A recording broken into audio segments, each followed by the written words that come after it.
தமிழ்நாட்டிலிருந்து சிபி ராதாகிருஷ்ணனை துணை வேட்பாளர் ஜனாதிபதி துணை வேட்பாளராக அறிவித்திருக்கிறார்கள். அதில் வெற்றி பெற்று வர கணேசன் அல்புரியணும் அவனாசி இப்போ வெற்றியாகணும். மோடி அவர்களுக்கு ரொம்ப நன்றி சொல்லணும்.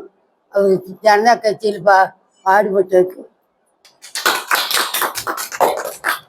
நாங்கள் நினைச்சது ஏதோ நினைச்சோம், ஆனால் இப்படி கிடைக்கும்னு நினைக்கல. பேர் வைக்கும் போது இப்படி வச்சோம்.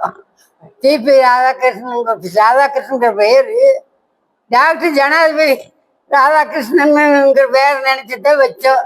அப்படி ஆவார்னு நினைக்கல. ஆண்டனுடைய அருள் தமிழ்நாட்டுக்கு நம்மளுக்கு இது ஒரு இது கொடுத்துருக்கு. பேர் வைக்கும்போது அப்படித்தான் நினைச்சு வச்சோம். டாக்டர் ராதாகிருஷ்ணன் நாட்டை வரணும் அப்படின்னு மனசுல நினைச்சோம். சொல்லல ராதாகிருஷ்ணன் பேர் வச்சு அவ்வளவுதான்ப்பா. ஆனா அந்த அவனாசி எப்பனும் அந்த சுந்தரமூர்த்தி சாமி இருந்த அவன் இந்த அளவுக்கு உயிரோட கொண்டாந்து இந்த அளவுக்கு வச்சிருக்கு.